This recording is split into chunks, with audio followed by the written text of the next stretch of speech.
Hello, Helga. And good afternoon, Paola. How are you?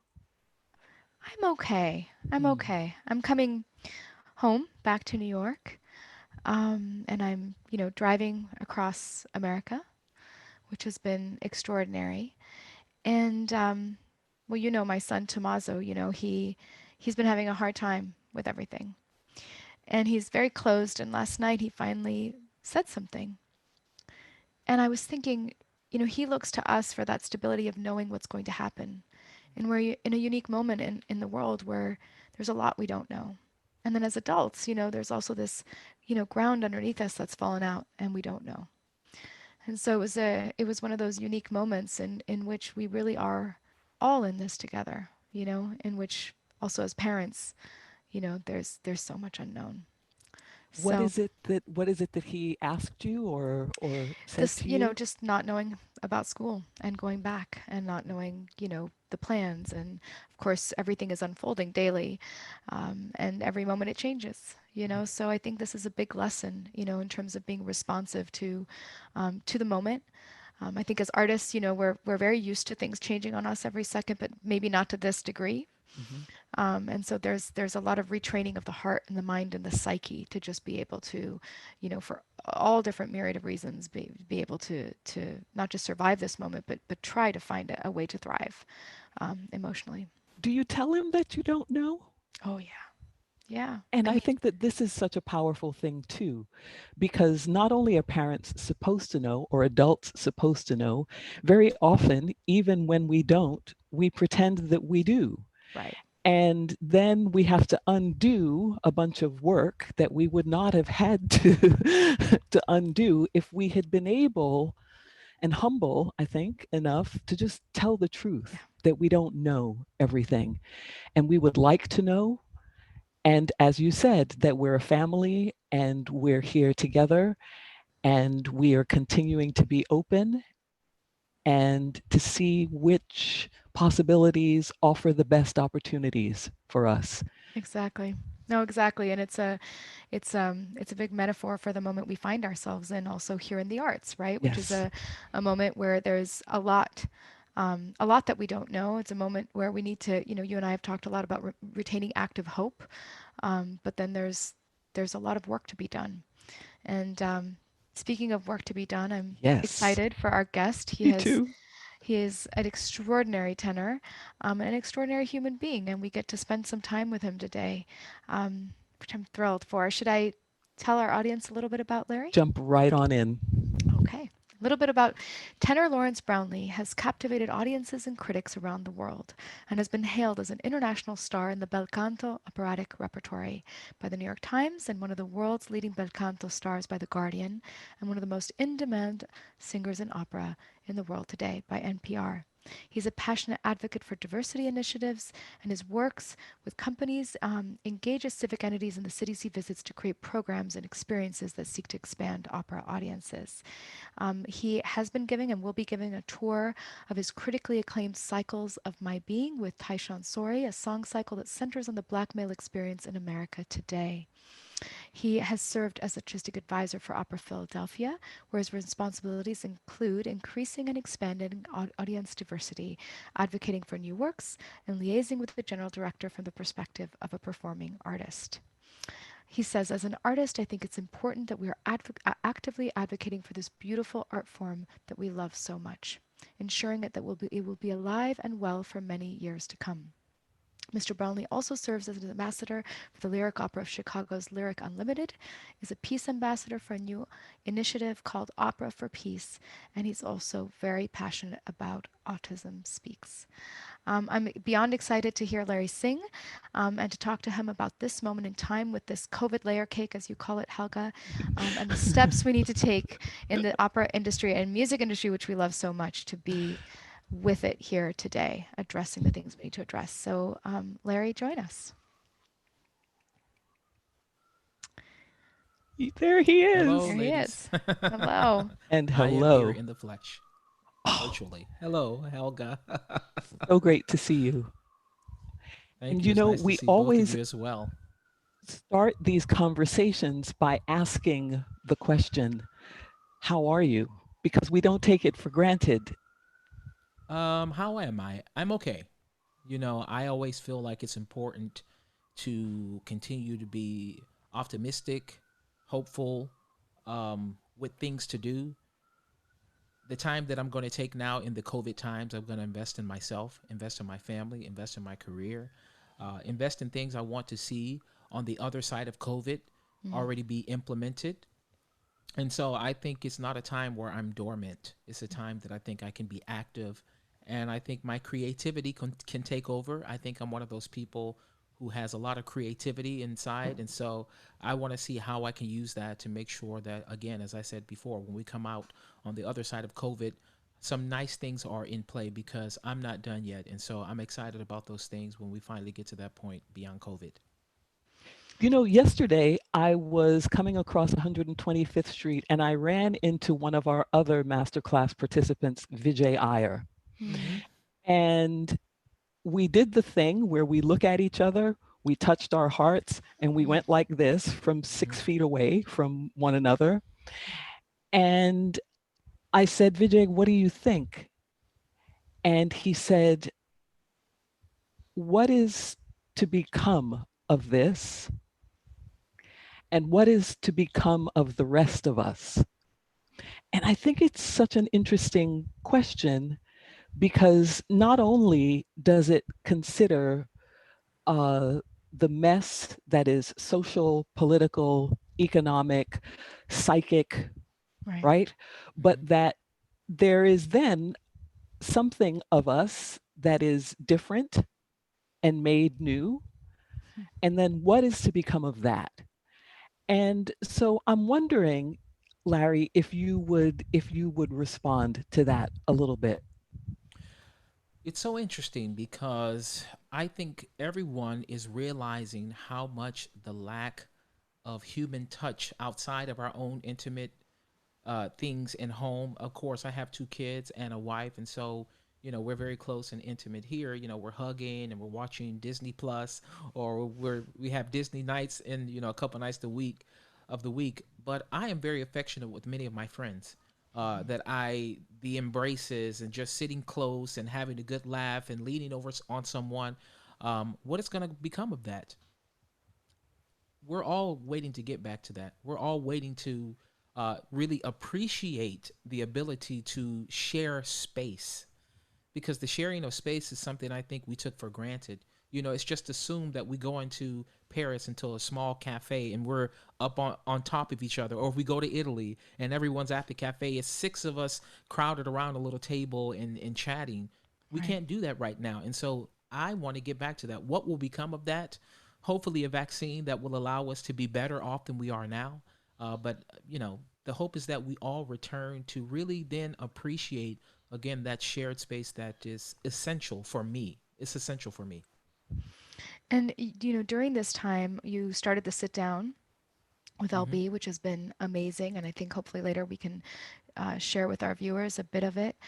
Tell us a little bit about that before we jump into some music and just what that has uncovered, the groundwork that you're laying, and perhaps even what that might lead to um, after COVID.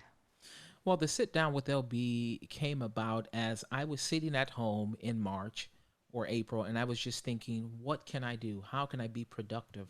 And I thought about the fact that many people write to me, many young singers write to me saying, can you give me advice? How can you?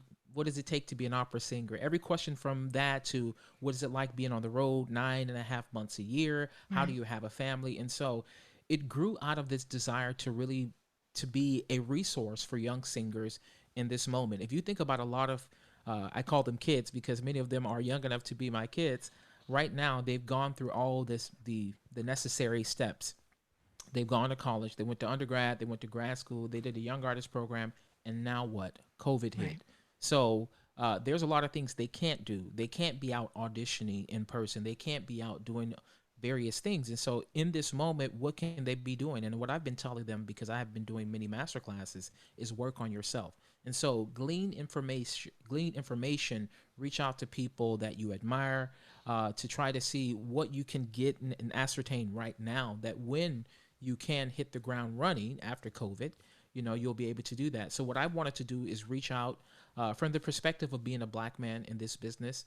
Of course, with all of the social stuff that's happening right now, there is a need and hunger for black voices.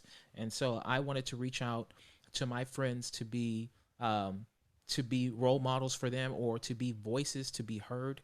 And so I reached out to several of them and people I admire, like, of course, Vincent Cole and George Shirley and Angel Blue and Janae Bridges. So many people that are at the top of the career, or others that have been to the top of the career, and I think to provide different perspectives on the life, specifically as being an opera singer, but also being an African American, opera singer. And so it's been an experience that I have enjoyed so much. Every week when I'm planning for the next Sunday, I'm like, wow, I love being on this side of the camera, being the interviewer instead of the interviewee. Although I really appreciate and love being interviewed as well. It's nice to be able to ask questions from a different perspective, or the same perspective, because it's an art form that I share in as well. So I love to sit down with LB. I have a fantastic guest this Sunday, Pretty Yende, who's incredible. Yes. She's a very dear friend of mine, and so that promises to be a good session. So I'm having a great deal of fun doing those Facebook lives. Well, it struck me. Just one thing I want to say about watching them is that it really fills the space. I mean, this idea of self-care, which you talk about, which is so important for all artists, but so specific to this moment. But then also this niche of like, what does it mean to be a successful vocalist, right? A Hmm. successful artist, and how do you break that down in a way that's actually approachable, so that young artists can demystify this profession, which is almost always shrouded in mystification, as if people want to make it harder than it already is, and it's already so hard. So I appreciate that perspective. Um, and I know so many people do. Tell us about what we're going to hear first. And let us know, is this your first foray? And I'm sorry, I don't know this, but is it your first foray into new music? No, my gosh, new music I love. And as Okay. you mentioned in the beginning, I am an artistic advisor at Opera Philadelphia. Yeah. And one of the things I'm, really, my passions is to be an advocate for new music.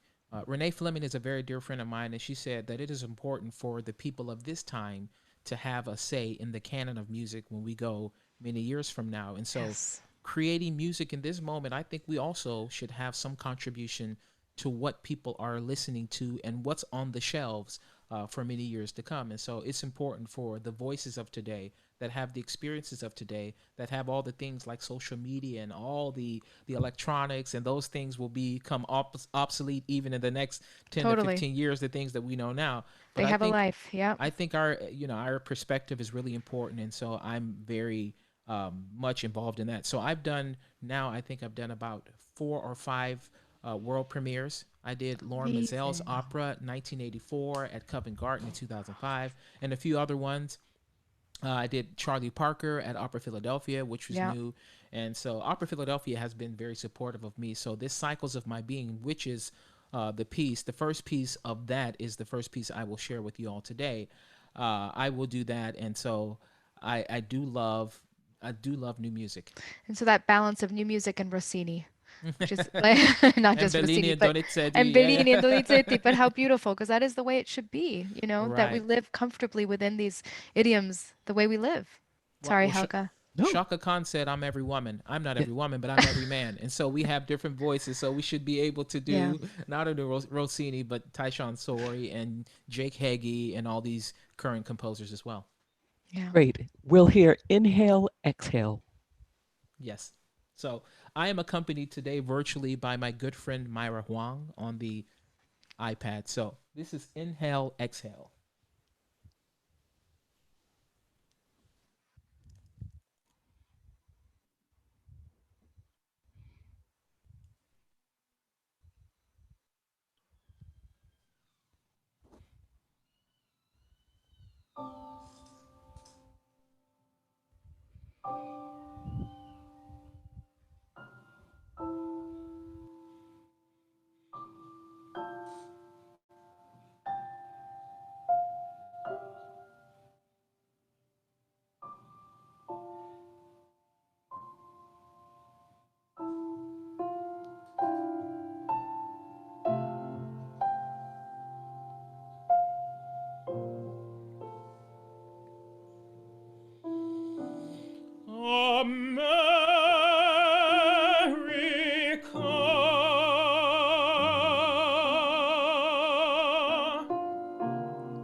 I hear you hiss and stir.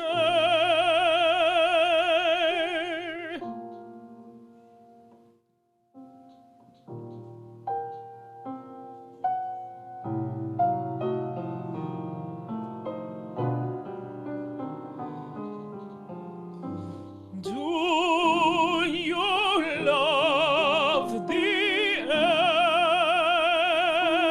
air in me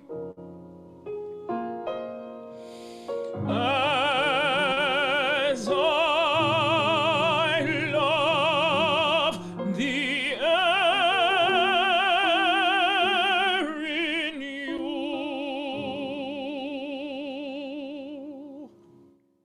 Black boxes of cargo, black boxes in holes.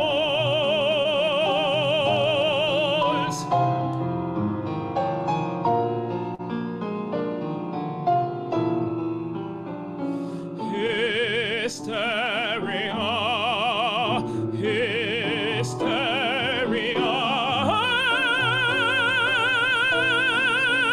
I hear you hiss and stir.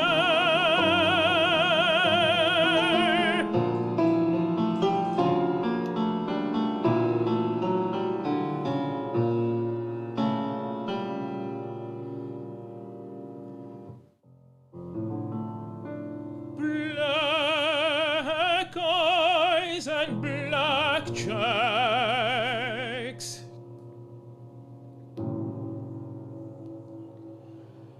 Black eyes and nightmares.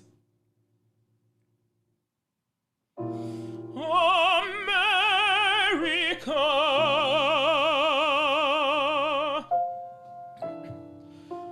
do you care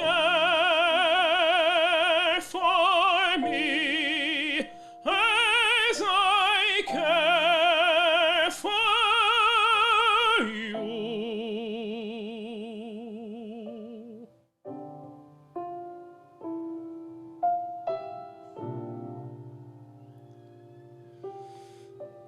Do you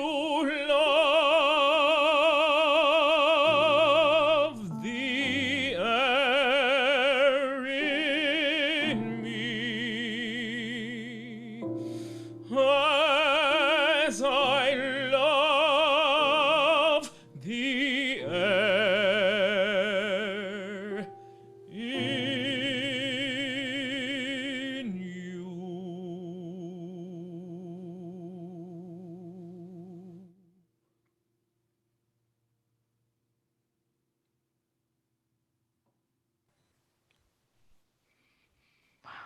Hmm.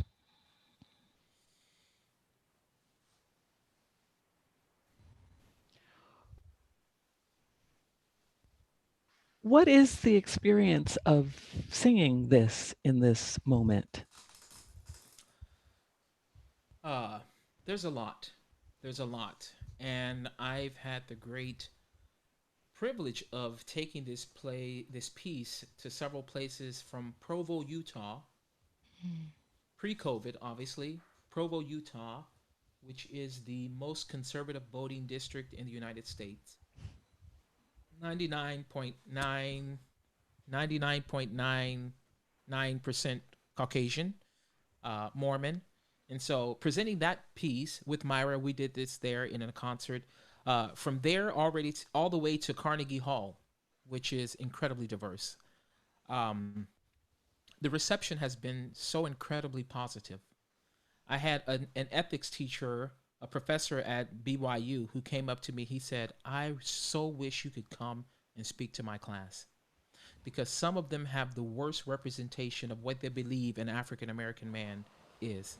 and this will speak directly to their hearts in a way that other things can't. To see you up close and personal, and to for them to hear your experience, to hear about your experience, is so needed. Even in a place like this, we need to break down those walls and break down those those preconceived notions, and there's those seeds of racism that many of these people won't even admit they have.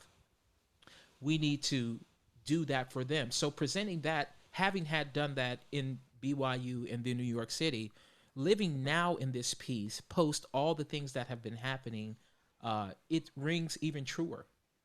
When you ask the question, do you love the air in me as I love the air in you? I am proudly American. My father is a veteran, and I have so many people who fought for this country in my family. It's in my DNA, it's in my bloodline. And as a person who travels the world seeing things, I am proudly American. I am. But when you hear about the injustices that we face on a day-to-day basis, we all know that America doesn't seem to love me as much as I love it. And so um, it gives me pause. It makes me step back and want to sing this even more, Yeah. and want to put this in front of people, because I think it is a message that needs to be heard. It is. Did you not have any, um,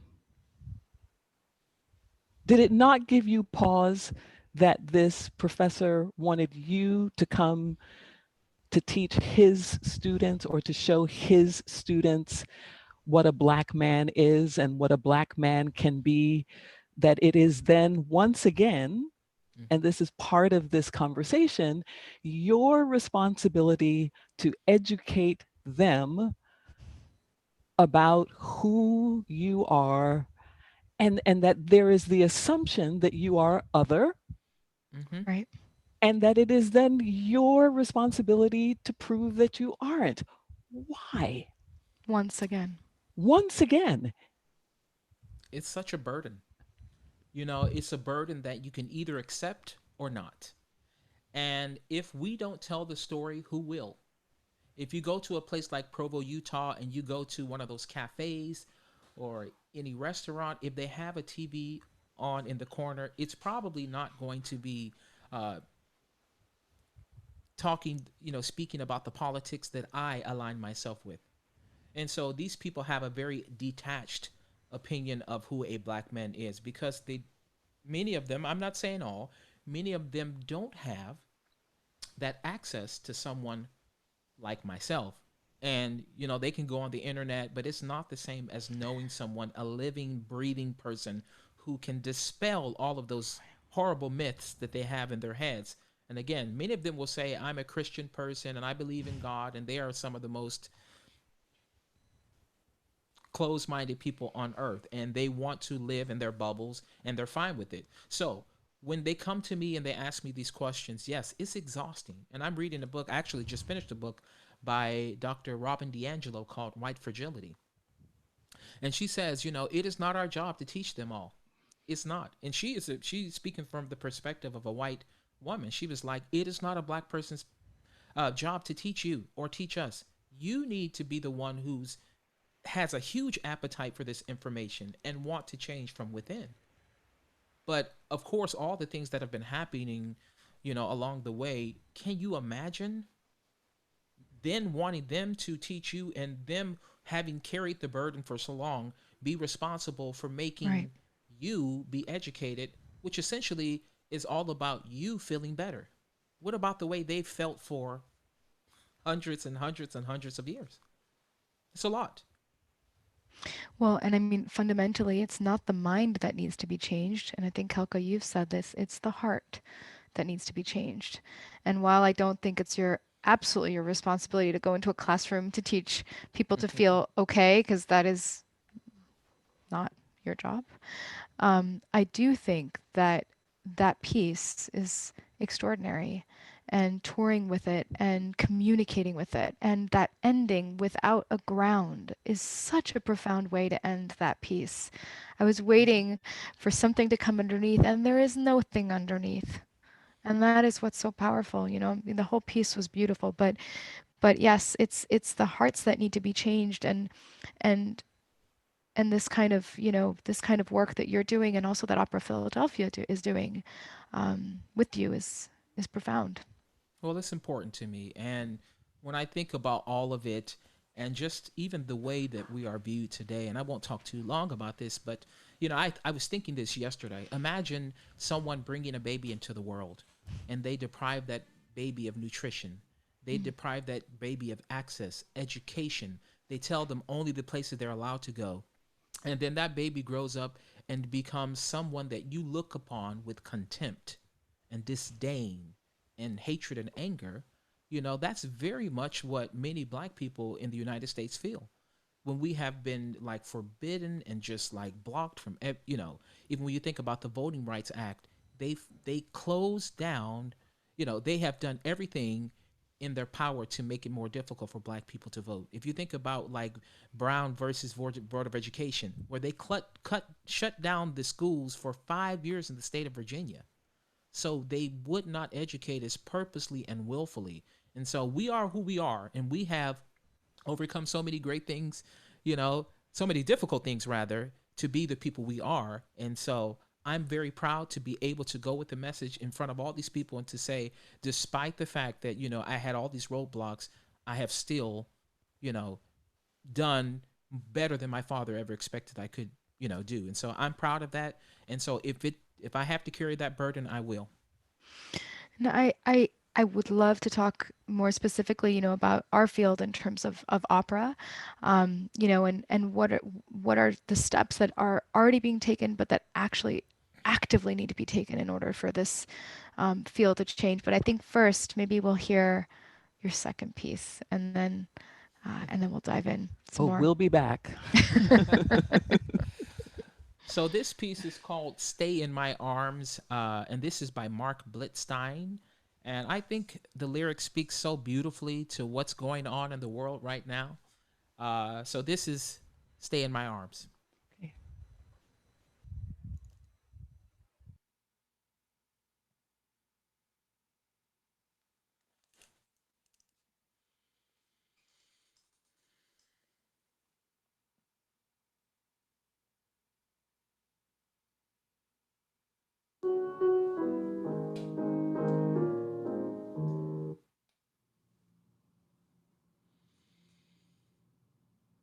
In this great city, where will I find one peaceful, pretty spot where noise is not? A bit of quiet, untouched by all this hectic riot, would help things a lot. Our temple's automatic science reveals our pace is acrobatic, life moves on wheels. Here's my admission, I haven't very much ambition for the mad existence of our time. Let's just be old-fashioned, let's just be lazy. The world's gone crazy, so stay in my arms. My most dear, come close, dear, don't be afraid to. My hands were made to shield you from alarm. What's all this shooting for? Where are they rushing? Whom are they rooting for? Whom are they crushing? Forget them or let them grow dim and hazy. The world's gone crazy, so stay in my arms. Let's lie here nearby here,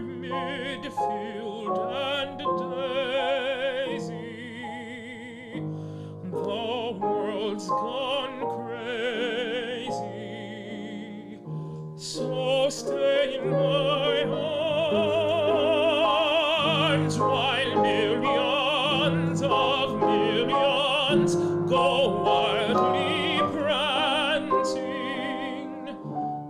I'll be romancing a song of your charms. They dance a dance that kills mad and defenseless. Such jumping jacks and jills is also senseless. I love you, you love me. That much is plain, dear. The world's insane, dear. So stay in my arms.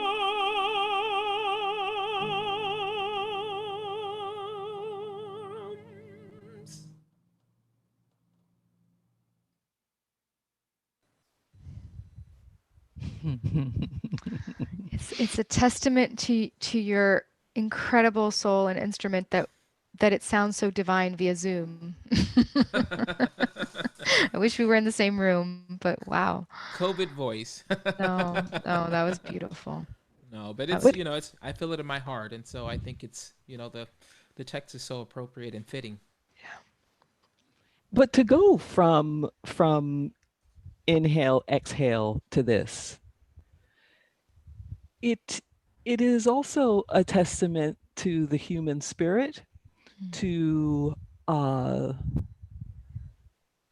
the experience, the human experience, right? That we can hold these two disparate places, one in which we're asking whether or not you even love the breath that comes in me and out of me to stay in my arms. Mm-hmm. It is quite the emotional and psychological leap. And so I want to just ask you the same question.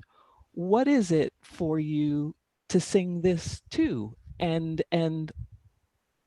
who do you feel you're addressing? Well, I'm addressing everyone, and I think, you know, now I'm home. I travel 9.5 months a year, and so I don't get a chance to see my kids all the time like I would like to. But now that I'm spending time with them, I hold them close. And my daughter, she's like, "Could you put me down?" And she's 8 years old, and she said, "Can I just have some daddy time before we go to bed?" And so we'll sit there and we'll just have, I don't want to talk too much because her mind will race, but we just sit there very close, very intimate. She's in my arms. I'm, hugging her, holding her tight, of course, trying to invest in her and to build her up and to know she's protected. And I know all the chaos and the craziness. We step out of our houses today, and we must have a mask on. And I live in Florida, and there are a lot of people who don't want to wear their masks. And even though we are surrounded by danger, and of course, the world is always at war, but of course, we're dealing with, the things we've seen on the media, and she can't go back to school, and she can't be close to friends, and even all of that calamity and that chaos. I want to be that that thing for her, that elixir, or the thing that makes her feel safe and comforted.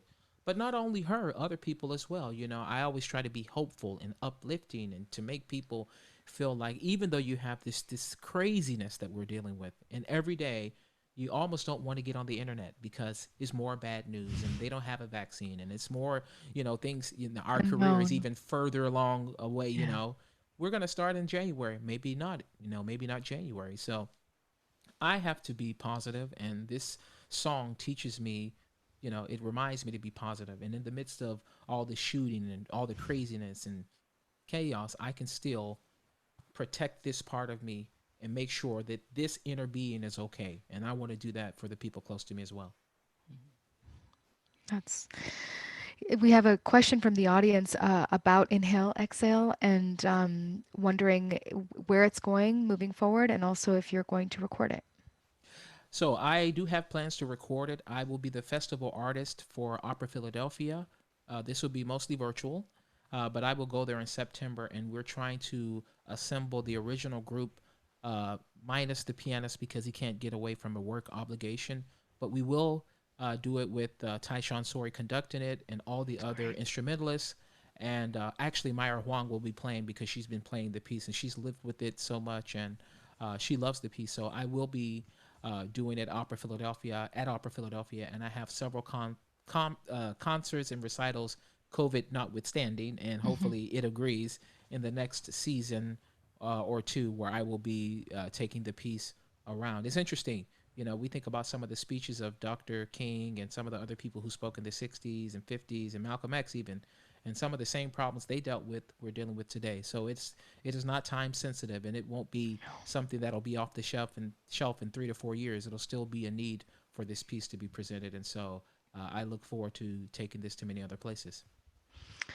I I was listening, to the Facebook talk that you did weeks ago for the LA Opera, Yes.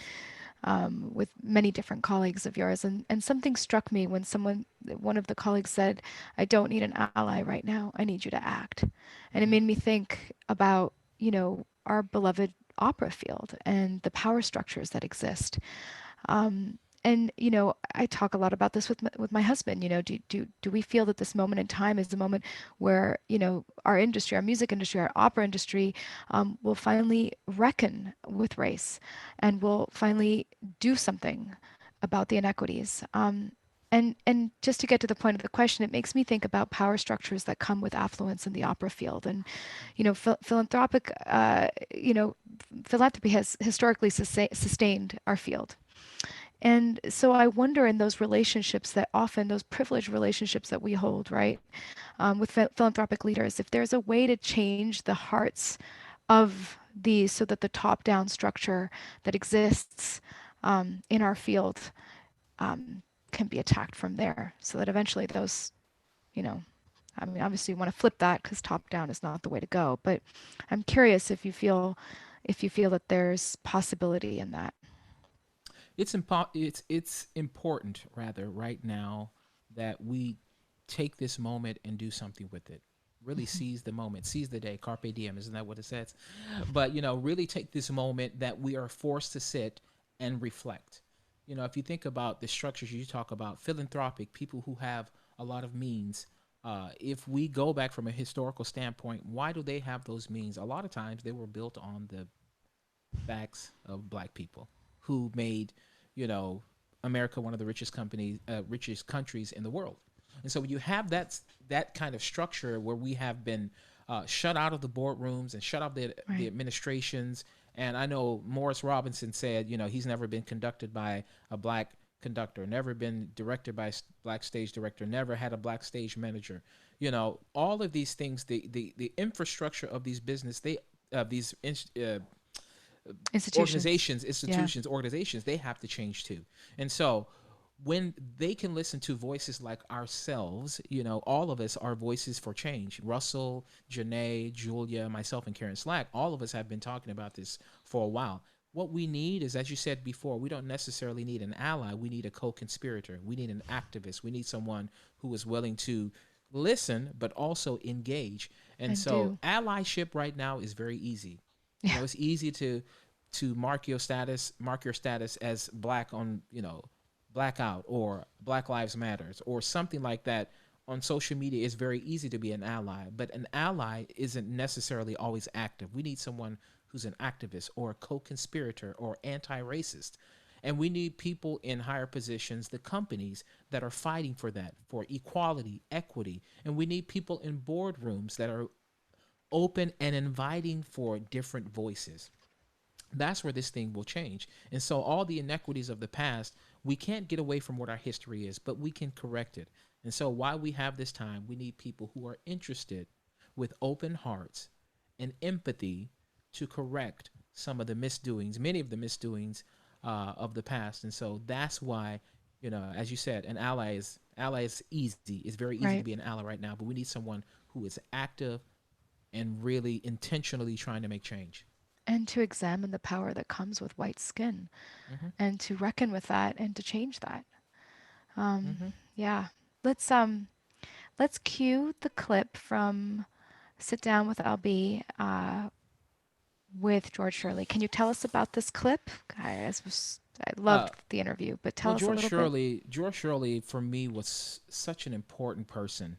Uh, Early on, when I decided I wanted to try to pursue this career as being an opera singer, a black opera singer, a tenor, who oftentimes is the romantic lead, it was important that I have had someone that I can actually set my focus on to see that they had done it, to see that they had been successful. You know, and I have heard that many people have had the door shut on them and haven't gained access. To know that there was someone uh, who is an incredible artist, which is the reason why this person got the opportunities to do all the great things he did.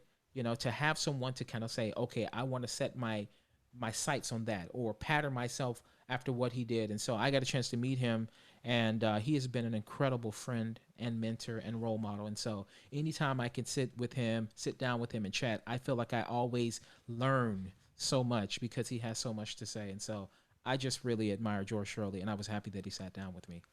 Okay, I think we're gonna watch the clip. Let's Here we see. go. Here we go. Things were beginning to move in a slightly Shift. different direction. Yes. Okay. I mean, Marian Anderson's debut at the Metropolitan Opera in 54, I believe it was. And right after that, the man who was supposed to be the first black singer, Robert McFerrin Sr., Yes. he moved out of the way to give Anderson that honor. And Wow. no one argued. I mean, he had been one of the Metropolitan Opera auditions winners, and he had been in training in the Catherine Turney Long School for a number of months, the longer time than some of the others who had won the auditions and had been taken into the Catherine Turney Long School. Why longer? I don't know, but when the opportunity came for Anderson to become the first singer, I don't think that, I can't speak for him, but I'm sure that he recognized that, yeah, who else at this point should get the honor of being number one because of what she has meant to the arts and Of course. to America and to our people.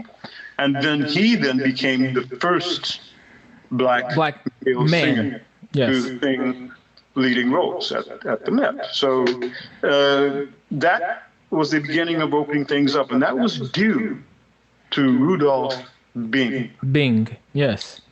Before that, people weren't going to touch bringing black singers in. Especially tenors, you know.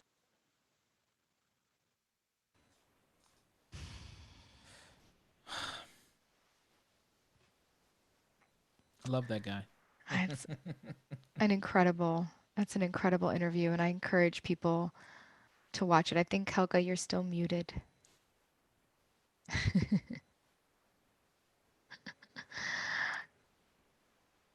You made your Met debut in 2007, right? Yes. Hmm. And I read an interview where you talk about casting, in terms of black tenors. Hmm. And you talked specifically about Otello, but about having a lifelong desire to sing this other role. Hmm. Can you talk about some of the typecasting, that you feel still exists in the field and where you feel it's being broken down? Just in terms of, the progress obviously that's being made, but still how much more we have to go. We have a long way to go, and I have a rare voice, I guess, for bel canto. So it hasn't been one of those things that has um, hindered me so much. I've gotten opportunities despite the fact that I'm black because I had the voice, which is what I was told in the beginning. That was the most important thing. Now, if I was singing Rodolfo's and other roles like that are more mainstream and not so niche, I think it would have been slightly more problematic, or it could have been. And so you talk about Otello. The role of Otello is supposed to be of Moorish descent, and so that is a darker face. It's usually more Indian dark than African dark, I think, from what I understand. Um, and so if you think of that story, Otello needs to be dark. Right. Um, the Rossini version of that role is not written for a voice like mine. It's a baritone, and I'm not. I'm a high tenor. And so for me, the role that was written for me, or a voice like mine, And what I like to do is kind of pattern myself off a singer by the name of Giovanni David, because much of what Rossini wrote was specifically for that voice. And those roles seem to fit my voice very well. So Giovanni David did many of these roles.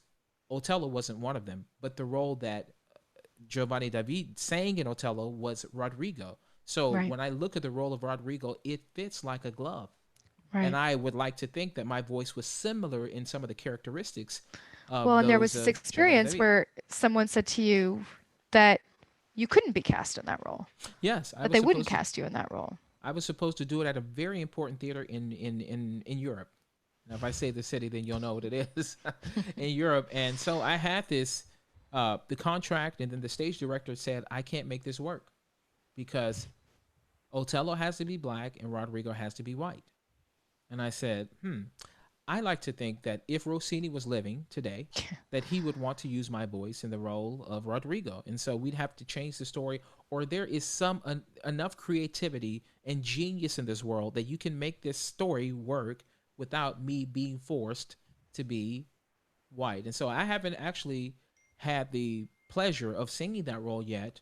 I'm talking about it and discussing it right now. But yes, it was one of those things that limited me or didn't give me the opportunity to perform that because of my skin color. There haven't been a whole bunch of other ones. I've even sung Tamino. I was offered it in Vienna, you know, Vienna, a black Tamino, hello, you know. And so, you know, all the other roles weren't written. All of these weren't written for black men, but I've sung the Nemerinos and Arturos, and I've Right. sung Ferrando and all these other things. And so thankfully my voice has been the thing that has opened doors for me, but it has all, my color has been, in that specific case, something that kept me from entering in the door.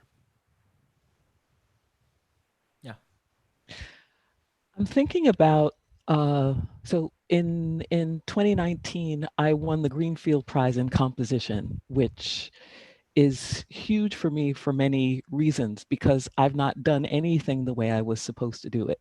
I've Mm-hmm. not been to Juilliard or Curtis or Manhattan. I've not done any of that. But here I am being acknowledged for a thing, and perhaps maybe not the most obvious choice for this kind of prize, but here I am. Mm-hmm. And so I went to Sarasota for one of my weekends to work. And while I was there, you know, the Hermitage is right on the beach. It's so beautiful. Mm-hmm. And I was walking and I saw that there were these kind of flowers growing, and they green leaves and some pink and some white flowers. And I said, I must have these. And so I got a spoon and I pulled them from the ground, from the root. Mm-hmm. I went and got another bag. I put sand, the sand that it came from, in the bag, and I brought it home. And Mm. I got it home and I planted everything. And I was so excited to have this piece of this memory of this place and of this prize in my home. Within 1 week, the plant began to die.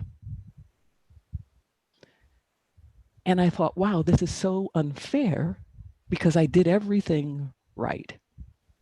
I even schlepped 5 pounds of sand from the beach in Sarasota.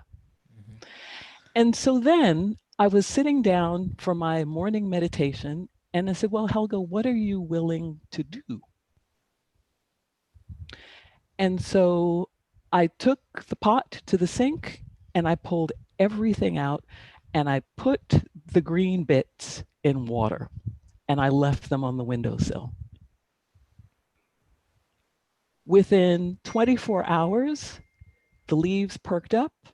Within 48 hours, the plant began to bloom. And within a week, I had all new roots. Mm.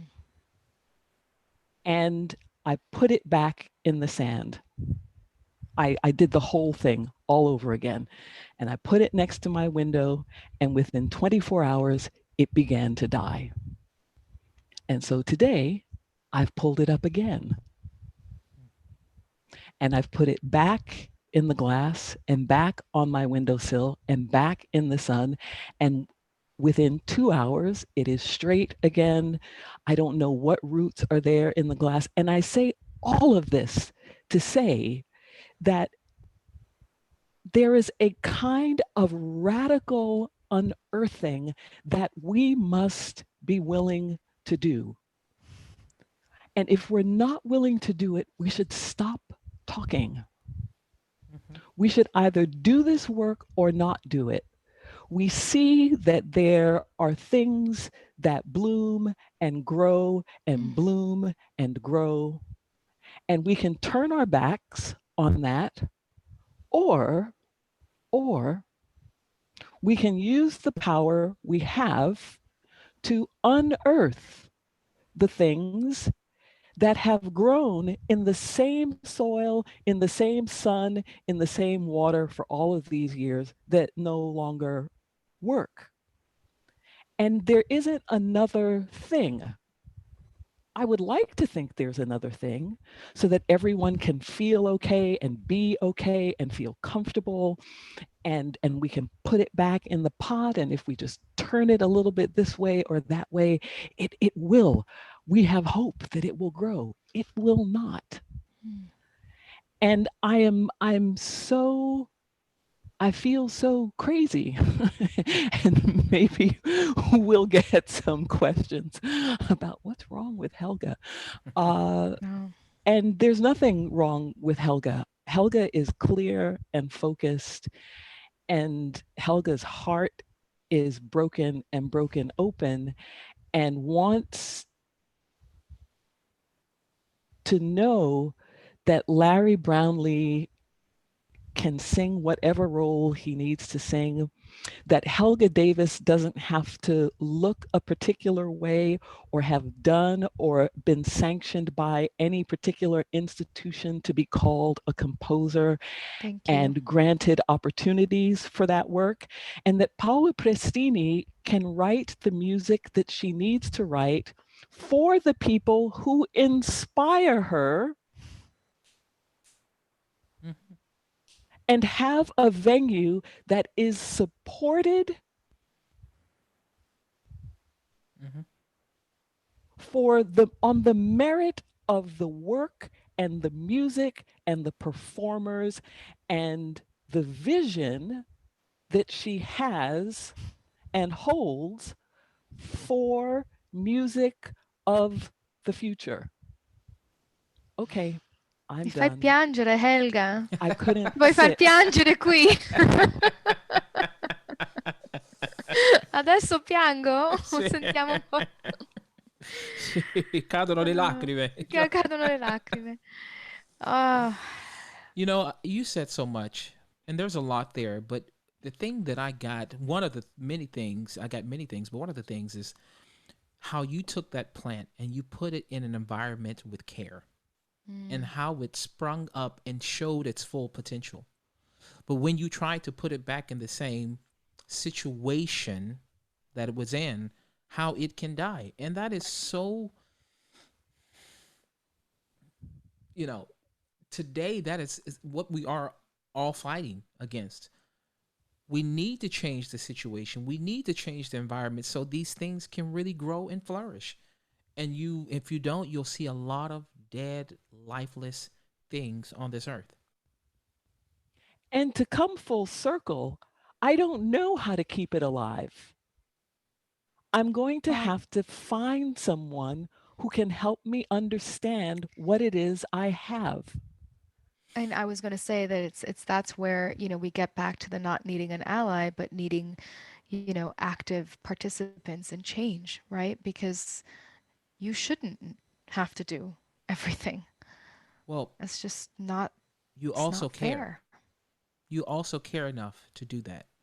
And that's the thing that needs to change. People really need to care and say, you know what, I'm going to do the work it takes to make this change and make this difference. And so, as you just said, Paula, it's not just giving it lip service, but it's actually doing something to make the change. And understanding, that for those of us with white skin comes a lot of examination. Helga and I have had conversations, Helga, where you're like, why are people so upset right now? Why are people angry? And it's like, or not angry, but why are people paralyzed? And I think part of what happens is that in this self examination comes guilt. And, comes the understanding of how we're complicit. And once you understand how you're complicit, and I see it in myself, right? As a mother of a biracial child, I see it in myself, and I have to go to bed with that, and I have to wake up and be different. And these are the only ways we change, right? Is with heart and with knowledge and with an understanding that we can change. Because if we think we can't, then it won't happen. And that's why we have to have active hope. No, I'm not saying that in an easy way.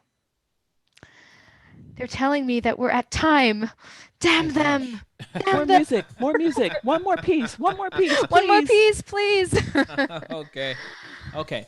So, ladies, I have enjoyed being with you today, and this is very. My heart is full. Hearing both Mine of you too. speak, it means a lot, and so yeah, we'll continue to do the work. And this piece I will sing. It's a cappella. It's a man going around taking names, and a friend of mine, Jason Moran, and we recorded this several years ago, and it was something that was very meaningful to us. And obviously, it speaks really. Um, you can take from this what a lot of the pain that we're feeling. There's an undercurrent of what we're feeling in this, in the United States today as black men. But this is a man going around taking names. It's simple, a cappella, and yes. Don't go after you're done. We'll be right back, okay? Okay.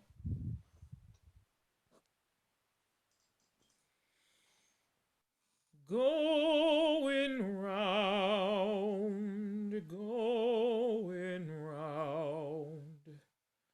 There's a man going round taking names. There's a man going round taking names. He has taken my father's name, and it's left my heart in pain. There's a man going round taking names. There's a man going round taking names. There's a man going round taking names. He has taken my mother's name, and it's left my heart in pain. There's a man going round taking names, going round. Oh, death is that man taking names. Oh, death is that man taking names. He has taken my brother's name, and it's left my heart in pain. There's a man going round taking names.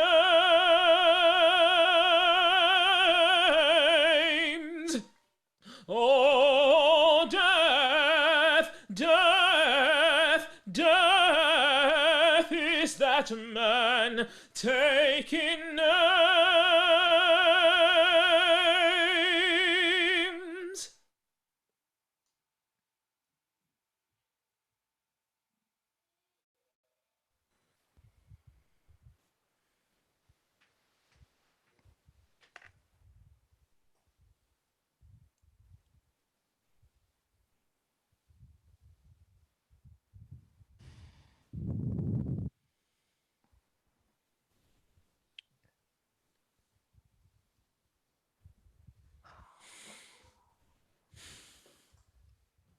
Thank you Thank you. so much, Larry, for being with us and for opening your heart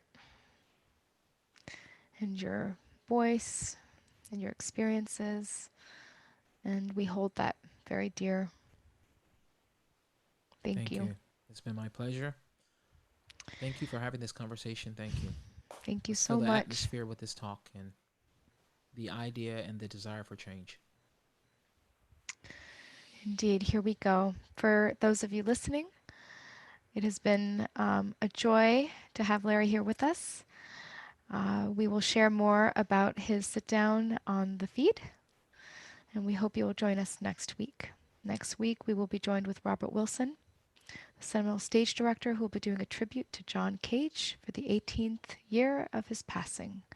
In addition, we'll have Trimpin, MacArthur winning genius, sculptor, inventor with Helga and me, and we have Matthew Whitaker, a brilliant virtuosic pianist who is blind and who will take us through an incredible journey of repertoire. Thank you so much. We'll see you Thank you next so week. much.